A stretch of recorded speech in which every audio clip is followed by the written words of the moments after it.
I thought, what can I do to celebrate his life? So I went digging through our tapes that we sent to each other, and I found this melody.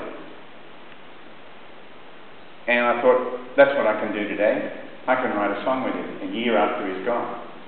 So here's what he sent me. He called it a little fiddle tune. As he said, it's just like a little fiddle tune. So here's what he sent me.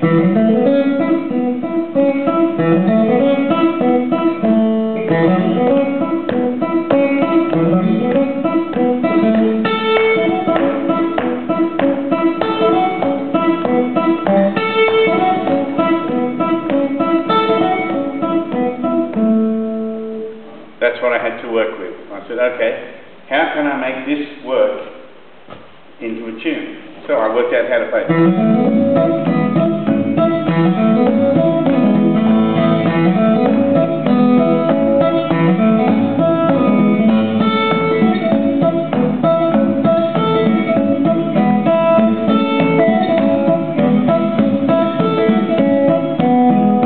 Okay, that was all working for me to that point.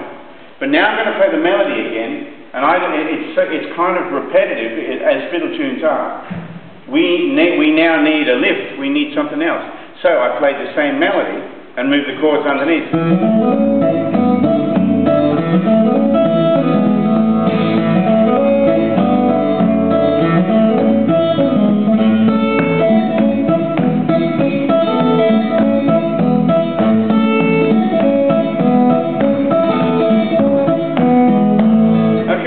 Going well. Now we need a lift. So this is what I wrote. I wrote a bridge. I took it from A into F sharp minor and G,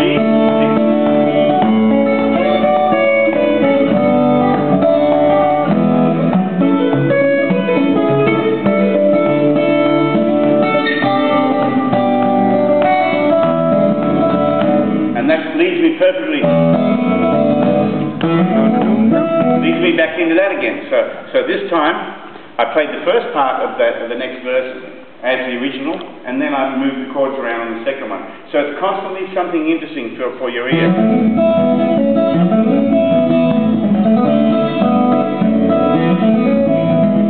Into the second bridge. Right, that's all working.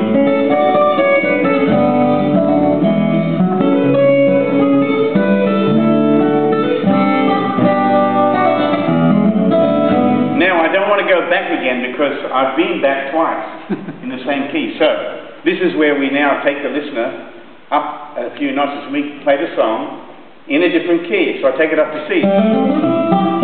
Right?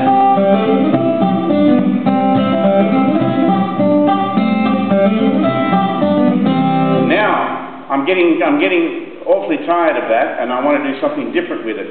So what I decided to do here is play some unusual chords underneath the same melody.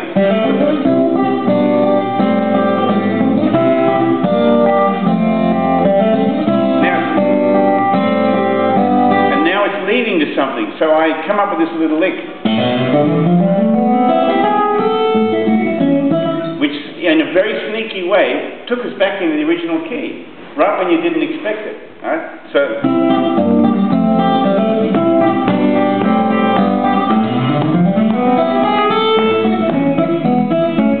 first hear that, it's like, whoa, what was that? So, and it also brought me back into the melody in a slightly different place. So the actual lick is like a C scale, but just when you think it's going to go back into C, it doesn't. It leads you either way, it isn't.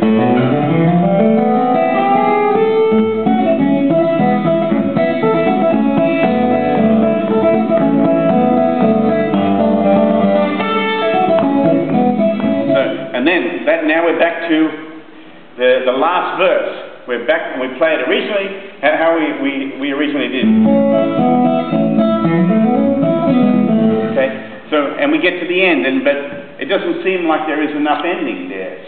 So what I did is I thought the song needs an introduction and an ending, and I started to think, well, what could I do? And Chet said it was a fiddle tune, which made me think it was kind of bluegrassy. So I went looking for the sound of a fiddle and a mandolin on the guitar, and it's right here. There's the sound of a mandolin. Right? So, this is what I invented.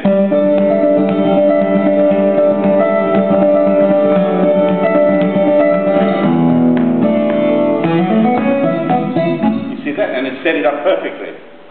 So, we have the mandolin introduction, the first verse with the standard chords, second verse repeating again, moving the chords underneath, keeping the melody the same.